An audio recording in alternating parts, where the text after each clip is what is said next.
The purpose of our gathering, as you all know, is really to learn, connect, grow together, develop together, see things from different perspectives, understand why we do the things we do and why we think the way that we think, and how we can better connect with one another and better serve our patients and our communities. And so I'm truly thankful for the panel that we have today. So we are going to get started with our conversation today. And we decided that we were going to have a conversation with our veterans today. And that began with a conversation that I had with with Sergeant Morford. And I will tell you, I'm going to get some of the terminologies wrong. He's Master Sergeant Morford, and he's going to tell us how we got into this conversation. Hello, everyone. The reason the veterans are up here right now really started with some conversations that Jeff Mengenhausen and I had with some veterans groups downtown.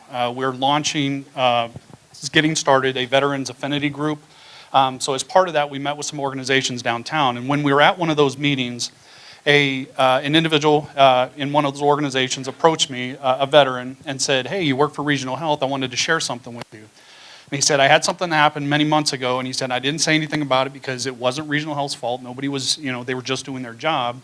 He said, "But our organization became aware of an elderly gentleman that was in the hospital that was passing away, and he had no family members or anyone in the community to be there for him."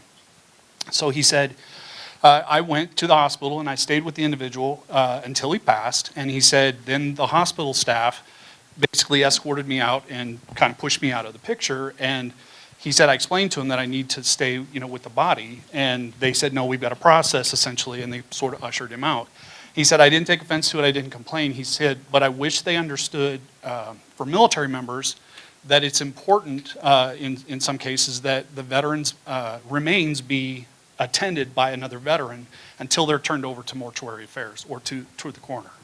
And so he said, could you share that? And I said, absolutely. So I came back, had a conversation with Sandra, and through that conversation, she had asked some questions, and she said, there's a lot about military culture that could maybe benefit Regional Health that we should share, and here we are.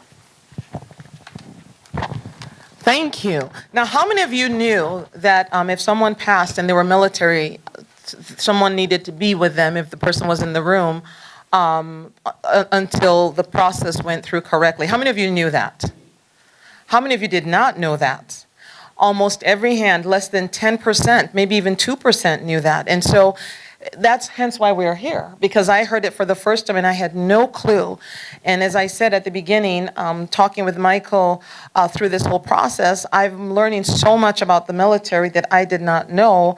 And I said to him, for the first time ever, I'm really nervous about speaking because I'm going to get my terminologies wrong maybe, and I'm not going to say it the right way. But it's also very good for most of us that don't know the military well to see that we don't know it, and it's okay to get things mixed up. How many of you agree that it's okay?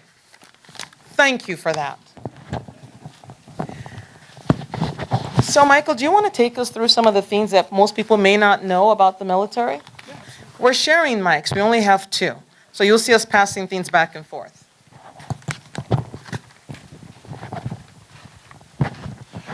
Okay, as you can see up here, President of the United States of America serves as the Commander-in-Chief of the U.S. military, making all final decisions regarding the armed forces. This is one of the reasons why military members are very protective of things that they say or actions that they take, and anything involving the active president, because that is our Commander-in-Chief. The United States Department of Defense is considered the largest employer in the country with over 3 million employees. Each year, about 79,000 people join the U.S. military. Out of 45 presidents, 32 have served in the military. And then fewer of 28% of Americans between the ages of 17 and 23 are qualified for military service, roughly 1 in 4. That is incredible, roughly 1 in 4. So many of us in this room would probably not qualify, while some would qualify. So we truly appreciate those who serve, and we're very thankful for your service. As I had said, I've been instructed that I have to have a mic in my hand. We are very thankful for the military. And as I said, very few of us would qualify. We're truly thankful that we have people in our midst who have served. How many of you have served? How many of you are veterans? Wonderful. This is a very good group. Let's give them a round of applause. Thank you for your service. Thank you so much. Thank you. So our first panelist is Captain Billy Engelman. Captain Engelman. Hi, how are you guys today? First, we're just really honored that you came out and honored that all the other veterans are here too to support us. It's awesome.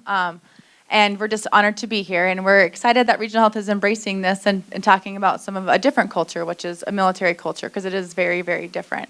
A little bit about myself. I am currently in the Army Reserve in the 2nd of the 361st. So when I go to drill, currently I go to Sioux Falls, South Dakota. And my team knows that because before I get ready to go, I'm like, oh, I'm ready to make that drive again. And most of the time when we do our annual training, our 2 weeks, it's usually in Fort McCoy, Fort Hood, somewhere like that.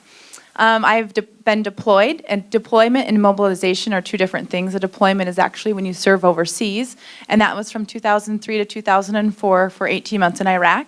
I was 19 years old at the time, so a little bit different. I looked a little bit different. And then I've also spent a lot of time in Suriname. I worked with the Women's Army down there for about 4 months. I've served about 3 months in Italy, 3 weeks in Germany, and then I've had the opportunity to work with a lot of foreign armies. So that's been probably some of the highlights of my career. I have 18 and a half years in. I know a lot of you thought I was only 23, but I actually do have 18 and a half years in the military. And it's probably one of the proudest things that I have had the opportunity to do and serve. It's been a lot of fun, and most of that time has actually been on the active guard reserve time. So most of it's been active duty. This is really one of my first civilian jobs I've ever had, and my family loves it. So that's been really great. But one of the things that our group got together and really talked about is, well, what do we want you to take away as leaders and caregivers and providers? What do we do to make this better? And one of the things that really came up for us is just approaching military and talking to military and understanding our way of thinking. And so a lot of you are looking around the room. We had several raise their hands that they were veterans. And how many of you veterans kind of take over? Because that's what we do. We don't really know our lanes. So we are, just so you know, when you're working with us or if you're a patient, we're the ones that want to serve you. We want to help you out. We want to do something for you. So if you have a service member, a veteran, or a current member of the military as a patient, a lot of times they're very humble and they don't want to tell you that what their pain level is, or that they're really hungry and they're kind of upset that they've been waiting for it, because we've been installed that it's selfless service. As an officer in the United States Army, I eat last. That's just how it goes. My soldiers will always eat before I do. And so if you have someone like that in waiting, it's very hard to say, no, I'm really hungry right now at 10:30. I want somebody to bring me something right now, because we're used to serving someone else. And that also goes for fellow caregivers. A lot of the people that I work with are in the room, and they probably can tell you, I have a really hard time staying in my lane. I like to help out if I can. I always want to take care of somebody else. And it's not that I think that you can't do it or unable to do it, but that is my love language. That is how I've been raised in the military for the last 18 and a half years, is that I am able and willing, that I'm going to do it. And so we want to really take away that we're not being pushy or bossy. My husband might tell you that I'm pushy and bossy, but I'm really not. It's really that we want to help and we want to serve you as a fellow caregiver. And just so when you're taking care of patients, that's the takeaway that we really want you to remember, is that they might have a really hard time asking for help, especially especially Marines and all of them. They just have a hard time asking for help. So if you approach it as, something another way, and maybe not just asking what they need, but maybe asking some more details or some lead-on questions that are not yes and no answers, so you can read into it what their needs might be. So that's something that we really hope that you understand a little bit from our panel. So, go ahead. And if you have people that are veterans that work with you, you might want to, watch this, tell them to watch it. It's going to be on our Cultural Diversity Gathering page. Have that conversation. Or if you have friends who work with veterans. When we were practicing and we got together and Billy said that, I all of a sudden saw all my friends that are either in the military or veterans always serving. It made sense because they're always serving. Always serving. I just looked at one of them, always serving, getting up and going above and beyond. And it's easy to wonder, why aren't you in your swim lane? But they're wired that way to serve and to care for other people and to make sure others are okay. So I would really encourage you, to get your friends and coworkers to watch this if they have veterans and people currently serving within their sphere. Thank you so much for that. Absolutely. And I will be followed up by Sergeant First Class Friedel. As she said, I'm Sergeant First Class retired Darren M. Friedel, one each. I actually started out as a combat engineer in 1996. I did about 5 years as an engineer, and then ended up moving out here, working on Camp Rapid as a armorer, and then transitioned to logistics from there. And then finally, I ended up doing IT, where I spent 15 years working full-time for the Guard here on camp until I got this magical job in 2015. And then actually I retired as the operations NCO for the Golden Coyote exercise for the training center portion of it in 2016. Like I said, I have had 4 MOSs. I spent 2 years as a drill instructor. I did another 4 years doing funeral honors, and just I can't complain. Captain Byerly, I'm sorry, Billy. Captain Engelman, she said, you get to see the world. I've been to places that some people would only dream of. I've been to places that some people would never want to set foot in either. But it's kind of a life altering event, and it changes you to the point where you're ingrained in that type of culture. Kind of playing on what to expect with patients that come in that happen to be veterans. The 1 to 10 pain scale doesn't really, we feel pain. I do sometimes, especially when kryptonite's around. But if someone asks me what my pain level is, and it might be I'm ready to cry, I'm gonna say it's a 5 because I'm not missing any limbs, I'm not bleeding. It's a lower threshold because you compare yourself to other people, and kind of with the whole selfless service portion of it, you're kind of ingrained not to let each other down. So when I was in, if I'd hurt myself or get injured or something like that, honestly I wouldn't say anything because I know my buddy over there has got a broken ankle, but he's still going, so I can't really say much because I'll look a lot weaker than he is. So, and that kind of just moves forward as you, even when you get out, it's kind of just, you're thinking of someone else going on there, and playing on her, you want to take care of somebody else all the time. It's just how it is. It's not something that we can just shut off, I guess. But like she said, there's honestly there's been times where I haven't had dinner because we're out in the field and they didn't bring enough out, so I made sure everyone else got to eat, and us handful of leaders didn't get a chance to grab any grub. So, and just when interacting with veterans, even just coworkers and stuff like that, just kind of show respect. Our thought process is you lead from the front. You lead by example. Whereas like corporate America, obviously, you get the higher you go, the bigger the perks are. Well, it's kind of opposite for us. We make sure that everyone else is taken care of underneath us, because without all of our subordinates, the mission doesn't get done. And so that's kind of how we treat everybody. And I'll be.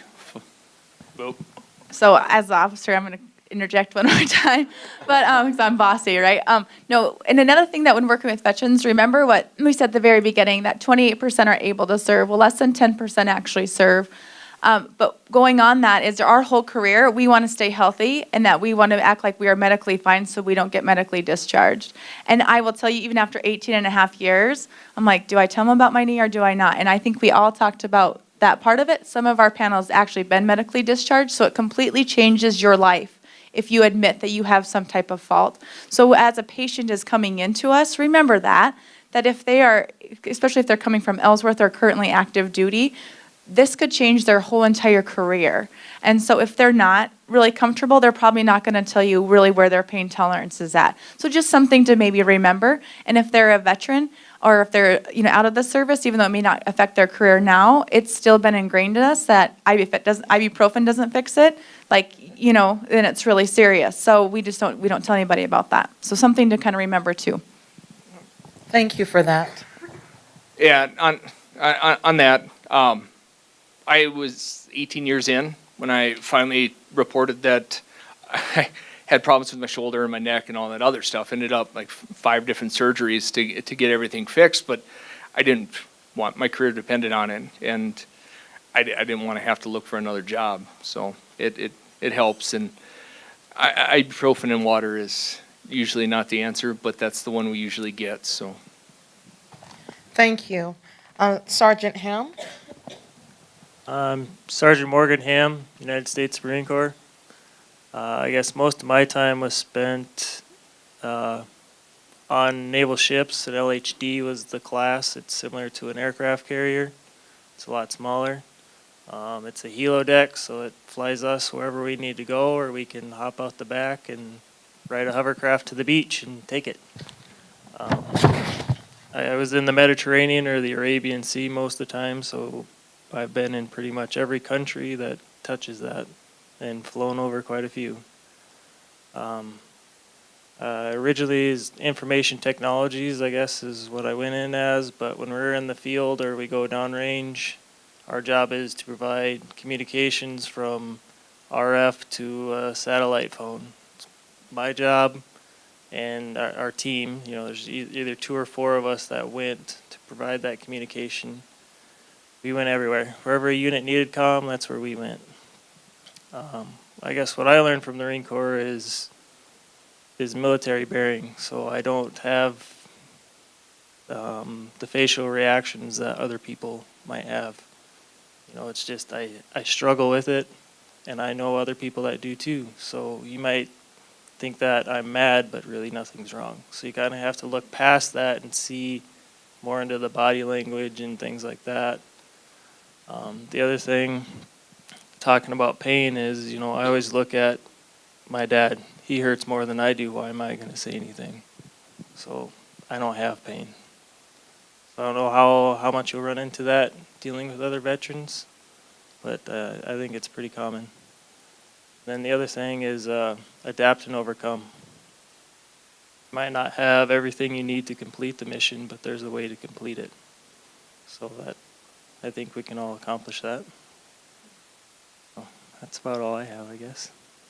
Thank you so much. At this point, we're going to pause to see if there's some questions. So, yes.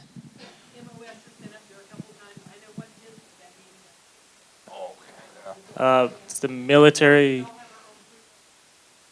Yeah, it's military occupational specialty. So basically, what you were trained in, you get a 4-number designator. For the Marines, like an 06 is anybody in comm, and then you have a specific one. 51 is data communications, 43 is radio, and it goes on from there. They're kind of all over the place. Thank you for that question. Any other question? Something that, yes, please. Could you guys also please your role at Regional Health? I don't think you know, but you have to. All right. If you haven't noticed, I've been taking over the mic, and I'm the Director of Public Relations. I'm a, hold on here, senior network security engineer, just cybersecurity. I work in biomed, so when you break equipment, I get to fix it for you. Nurses. And we'll wait for them to go down the line, and then as they talk, they'll introduce themselves and include their regional role. One more question before we go on? Okay, I guess oh yeah.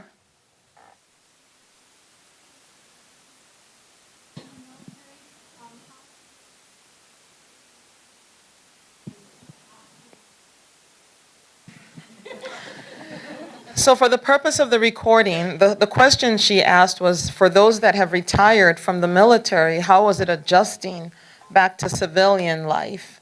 And who wants to take that? I got it. Honestly, it was a lot more difficult than I anticipated. I just thought I'd show up and start doing stuff, but the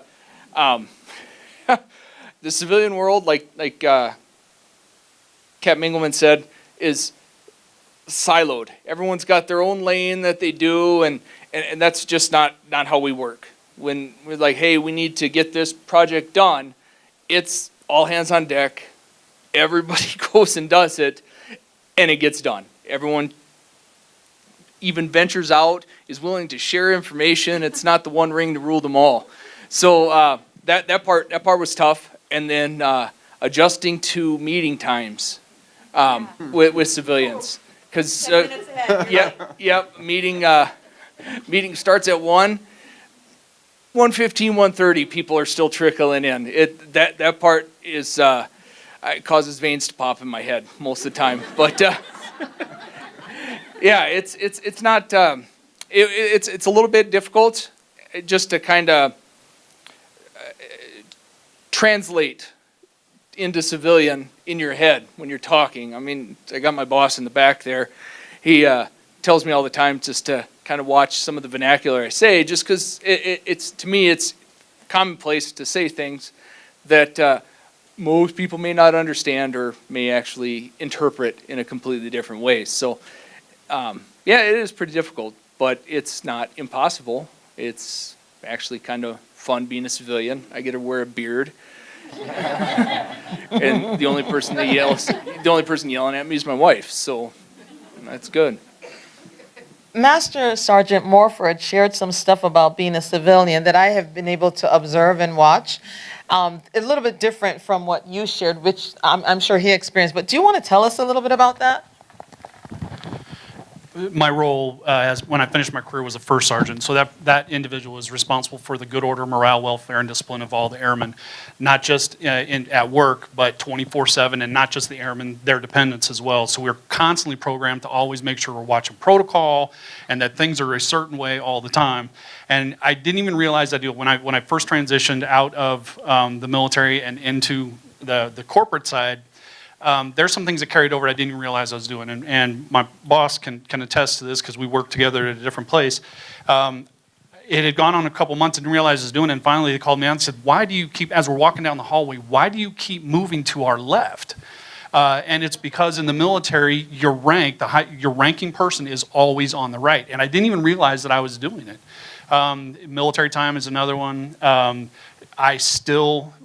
with the previous employer and current employer included, I strongly fight the urge to stand at attention when the CEO walks in the room, because that's just in the military. The commander comes in, you stand at attention. And so I see that those things are very hardwired in me. And so I've made the transition. I stop reaching for my hat when I go outside now. Little things like that. It was a transition. And for me, it was a good transition. I work with folks that are appreciative of military service, and so they laugh about some of my quirks more than anything else. There was one more that you forgot, which I observed yesterday. He keeps in step with people. So he was keeping in step as he was walking with Trina, and I stopped and observed. Yes, he's on her left, and he's keeping in step. And he'll even take a half step to end up being to get in step. Yeah. And there was one other that one of you mentioned about you hold things with your left hand so that you can salute with your right. Bobby Jean. I will tell you too, I can always tell the military people in a room, because no matter how long you've been out, when you're trying to just relax, we almost always stand at parade. And you can spot them right away. Yeah. Yep. So, parade rest. Okay, so we'll go on and we'll learn some more. We're gonna real quick, the flag. That's true. The flag. He fixes this all. If you want my eyeball to explode in my head from twitching, turn the flag so the eagle's facing sideways or out front. It always faces forward. Always forward. Thank you for that. So now we all have the responsibility of when we come into a room and we see the eagle not facing forward, that we adjust it, because now we all know. All right, we are going to go on to electrician's mate, first class, William Knight. Thank you. Gosh, that picture is old. So, I'm electrician's mate, Bill Knight, or you can just call me Bill for now. One of the other things, going back to the quirks, and we were talking about this before the meeting, was that grass on the way from the parking lot to getting in. People who walk on the grass, it just drives us nuts. So. But just to tell you a little bit about myself, I spent 6 years in the Navy. I was a submariner. I also taught 18-year-old kids on how to operate a nuclear power plant, which is always an interesting thing. If you want something scary, watch an 18-year-old kid operate a nuclear power plant. Was deployed during Operation Enduring Freedom in 2003, and kind of what I want to focus on was tell kind of my personal story when I was in the military, on healthcare and how it affected me, and kind of some of the lessons learned from that. So when I was underway, we were on a mission in the Persian Gulf, and we were actually spying on a country that we weren't fighting with at the time.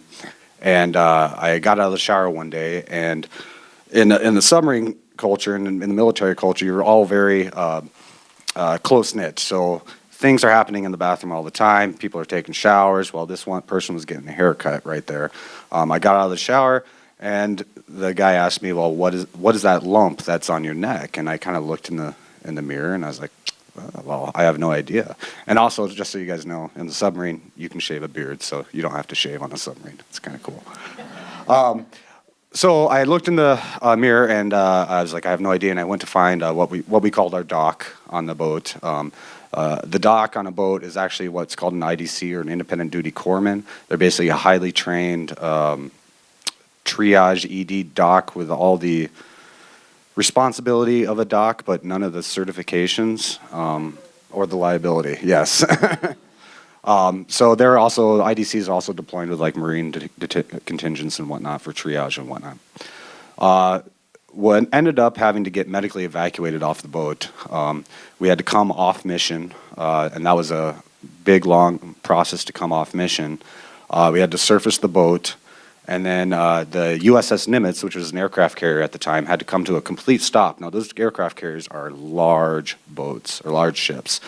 Had to come to a complete stop and send out a boat to come pick me off the submarine. And make a long story short, ended up in Germany at Landstuhl.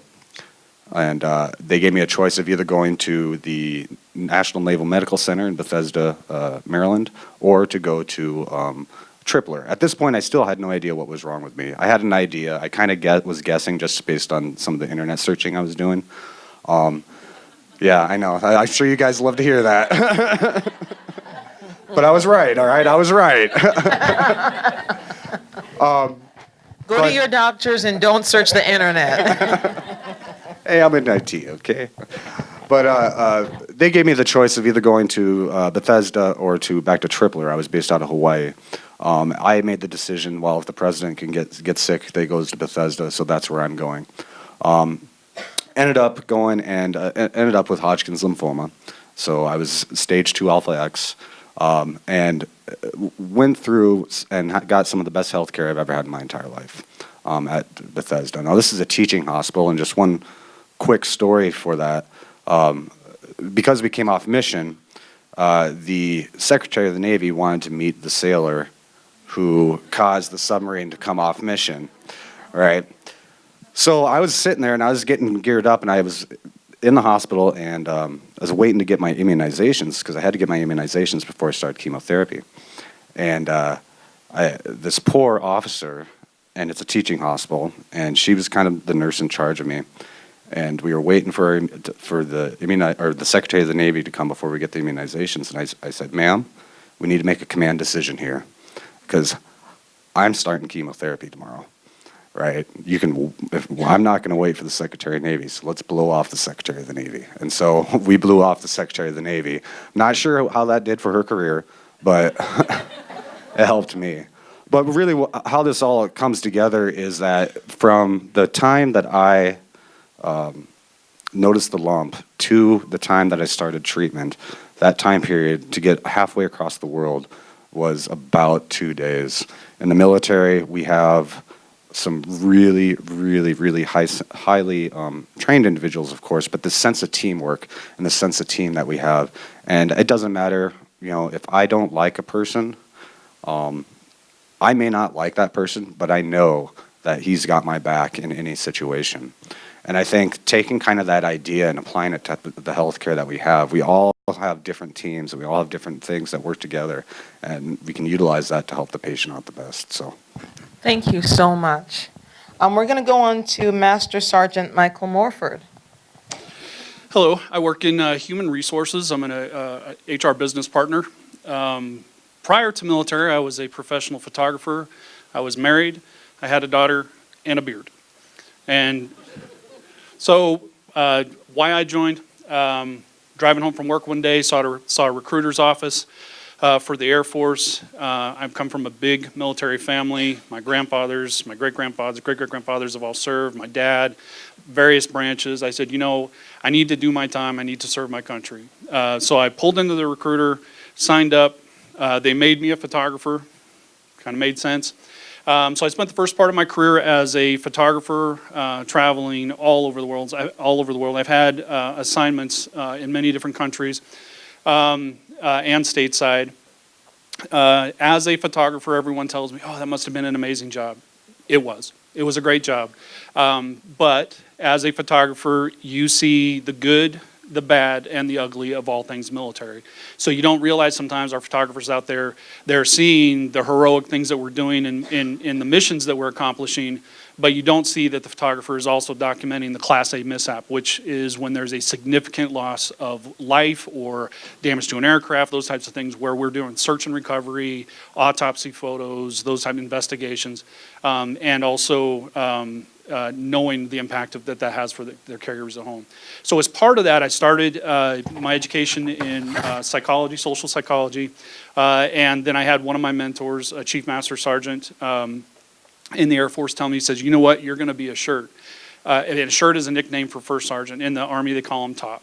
And so I don't know if I became a SHIRT because that chief said I was going to, or if it was in my blood. And now, much later on, I realized it really was truly in my blood. So I had became a First Sergeant. I went to the First Sergeant Academy right after I became a senior non-commissioned officer. And in that capacity, I was a First Sergeant for a comm squadron, an intel squadron, security forces, and then most recently, an engineer squadron. Best times of my life, most difficult times of my life. I lost airmen due to mission. I lost airmen due to suicide. Saw wonderful successes of our airmen. Saw tragedies for our airmen. One thing that I hope everybody takes away from this is that our most military members have seen some pretty horrific things. And even if I never had to pull a trigger myself to take someone's life, I witnessed and I was part of the aftermath. Having to tell somebody's family, part of the team that tells someone's family that their loved one's not coming home. So I hope that everyone, takes that into consideration when you work with veterans or their family members, that they've seen some dark things, and those are things that they typically don't want to remember. So if you engage in conversation, things you want to focus on really going to be more, what were things you liked about military service? Try to steer away from those conversations that are going to take them to a place that they may not want to remember. I would have stayed in much longer than I did. I had some military-related things that occur that created some medical problems for me. So I had to meet a medical evaluation board annually to see if I could stay in. It got to a point where I was fighting very hard to be able to wear that uniform. I had, during my last MEB, the physician team, the panel asked me, they said, "So have you put in for retirement?" And I said, "Well, no." And they said, "So have you put in for retirement?" I said, "Okay, I get it." So I decided to call it quits here at Ellsworth and grow roots here. The house that I live in right now that we bought when I retired is the 43rd home that I've lived in. And I told my wife I am never moving again, and she agreed. So anyway, from there, transitioned because I was a first sergeant, it made sense for me to transition into the same type of work. So I have a degree in social psychology, I have a degree in human resources, and so I looked for employer relations work outside. I was immediately picked up by National American University, worked for them for several years, and then made the transition to regional health about 2 years ago. And I'm in my element. I love this job. Thank you. We're going to go on to Sergeant Kate Newharth. Hi, guys. I'm Kate, and I work with DSS. So normally you see me running around the hospital in a red shirt. I thought I'd doll up a little bit for y'all. So I've been serving with the South Dakota Army National Guard for 18 and a half years. I still have at least another 6 years in front of me. Yeah, those were the most recent photos I could find that did something for me. So I started out in field artillery. That's why I say that, because originally I was in field artillery. I had launched weather balloons. So I was always dirty and grimy and carrying a machine gun with me around. And I didn't think you guys wanted to see that. So after 7 years of doing that, my unit transformed into a maneuver enhancement brigade. So that means we had a little bit of everything. We had cops, we had doctors, we had field artillery, we had cooks, and what have you. We had a little bit of everything. So we were truly the Army's version of trying to be an army of one. With that unit, I served 2 overseas deployments as an IT specialist. I went to Afghanistan for 14 months. It wasn't horrible. It wasn't great though either. There's things I don't really miss about that place at all. It definitely did change me though, because there was a few things that went on politically that really kind of were unpleasant for me to go through while I was overseas. And then in 2016, so Afghanistan was 2010, 2011, and then 2016 I went to Kuwait, and that was a volunteer mission. It was still combat, but it was supportive, and my base was in the literally middle of the desert. I had sand dunes outside my barracks and my office. I'm really glad I went on that deployment, though. There was something about that deployment that said, I have to go on this. I don't know why. I have no clue what I'm going to be doing, but I have to go on this. And I'm really glad I followed that instinct. So now I am with Joint Force Headquarters here in Rapid City. I am with the Defensive Cyber Operations Element Team. So I do cybersecurity for the military. A good example of what I do, the governor could call us up for projects or if there's ever an issue. So when the Colorado state network got hacked, they called in their defensive cyber operations team to come in and fix that and figure out what happened and how to avoid that in the future. Something for me that I would love for you guys to remember, you know, like these guys said, we're not always, what's your pain level on a scale of 1 to 10? We're not really going to say anything. And if any of you guys have worked with me, you know that if you come up to me and say, hey, I need you to do this, got it, gone, let's go. I've just always kind of been that way with my whole career. You need me to go do something, I'm on it, let's go, move on. And I really prefer a harmonic team environment where I can help out other people. My coworkers, if they're having a really hard day, they've heard me, I pipe up, what's going on? How can I help you? What do you need? Oh, I got this, you take care of that, we're good to go.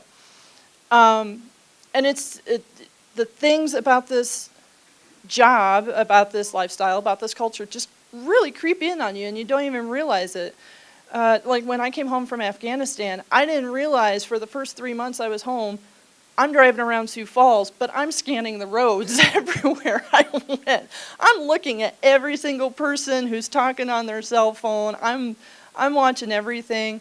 There's sometimes we'll get into chaotic situations, you know, like IHOP during graduation ceremony.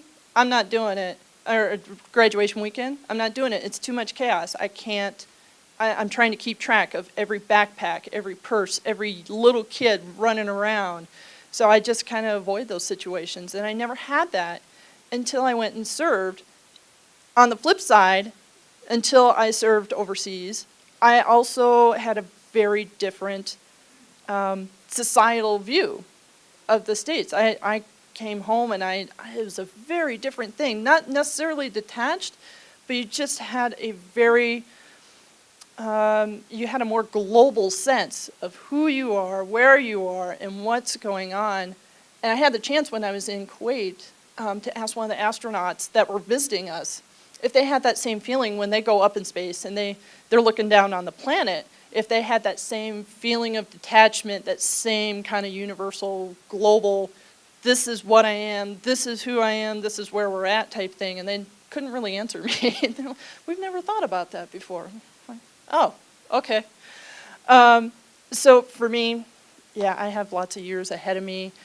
And I ended up at regional. It's actually quite a good fit for me because of the fact, at least when I came here, it's a good fit because even though I do IT stuff, part of my military job over the years has been doing things that are not IT. Like I've been a certified combat lifesaver for 10 plus years, meaning I give first aid on the battlefield. I'm also certified to help out with drug testing with my unit because they didn't have enough females. So you never quite know what we've been doing, and until you ask us. And sometimes we'll tell you, and sometimes we won't. And that's just what life is. Well, so. thank you so much. We have a few things we want you to take home with you. We're going to skip the questions really quickly. We're going to talk about some of the things that make us nervous. Now, how many of you get nervous talking to a veteran or someone in the military? Well, we want you to know that you shouldn't. There's certain things that you can't see, and we want you to overcome the stereotypes that you might have. Some people think someone who's a veteran is a hero who is just brave and courageous and selfless, and some people might think he might be someone who just likes killing folks, so he joined the military. Some people might think this person feels really guilty and that now has PTSD, and so our stereotypes kicks in. And we then default to certain things. Well, we want to make sure that that is not what we default to. We have people who love our country and who have served, and some have had worse experiences than others. Some have had better experiences than others. They've all had different experiences, and our job as regional health caregivers is to really ensure that we meet them at the point of their unique needs. One of the things that came up as Michael and I were talking, Master Sergeant Morford, as we were talking, he mentioned some specialty areas of the military that I had never really heard of, and what they do, and my eyes lit up. And I asked, so does this person know how to kill a person, like just sharpshoot and, do they take out the target? And he looked at me, and he said, those aren't questions you're supposed to ask. So do you want to educate us real quickly in 1 minute?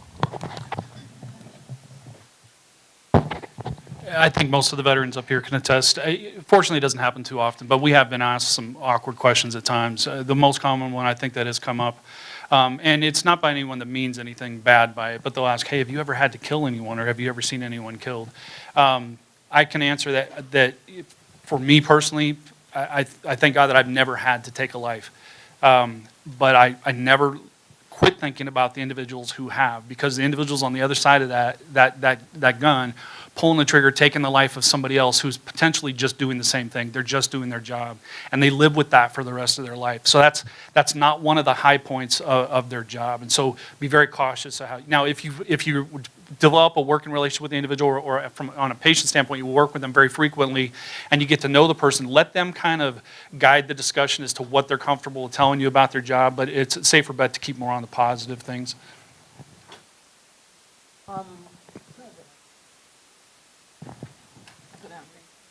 What about the questions on?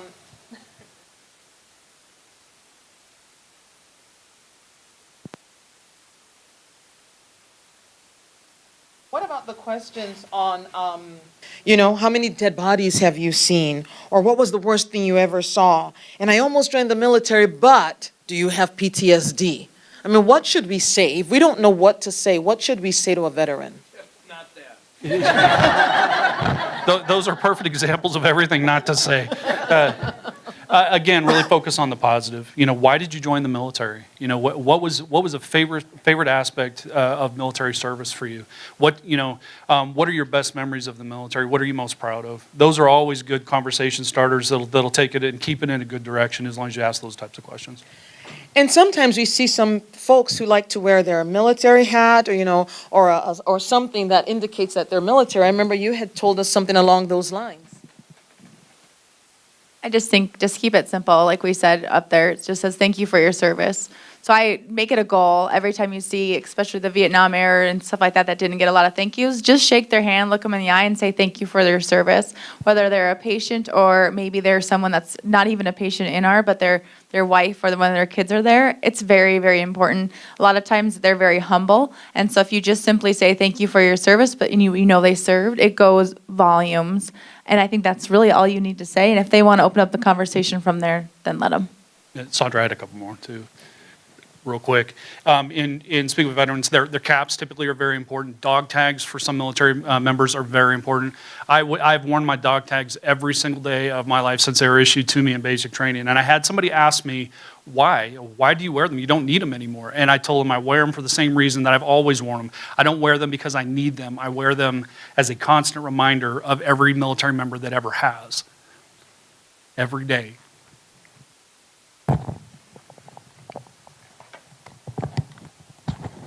Thank you so much. Captain Engelman, do you want to talk about the very last slide about the military family and how it's full of different values, beliefs, political views? Absolutely. So we're brothers and sisters in arms up here. It doesn't matter where we're at. I could call Sergeant Friedel and say, hey, my car broke down, and I wouldn't even feel guilty about calling him, or you might feel guilty about calling a friend, but you wouldn't feel guilty about calling your mom or your dad or your brother and sister. And so that's just something to remember too, that if you guys have a patient or someone that you want one of us to talk to, we've all already said that we would put ourselves out there, that give us a call and say, hey, we have a patient in this room and they don't seem to have a family member. Would you mind coming and visiting them? And we're all wanting to do that. We've put ourselves out there, and we were working on a list, like the first sergeant said, about an affinity group that will have names and numbers on there for all caregivers to get a hold of. But for now, until we have that completed, we're here for you, and we want to answer any questions or any patients that you might be taking care of. And we want to be a part of that, because it doesn't matter what their rank or what their service is, that we get to make fun of the chair force, but you can't, right? I mean, that's just how it goes. Because we're brothers and sisters, and that's what we get to do. It's just like, you can really make fun of your sister, but if somebody else talks about your sister, you're really mad at them. That's how we feel. And we don't even have to know each other, but that's just the bond that we have. So we're here for all of you also, and for all of our veterans and all of our other caregivers that are veterans or current service members. That's what part of our bond is, and that's part of serving our country, is serving each other. So we're here for all of you too. Thank you so much. Let's give them a round of applause.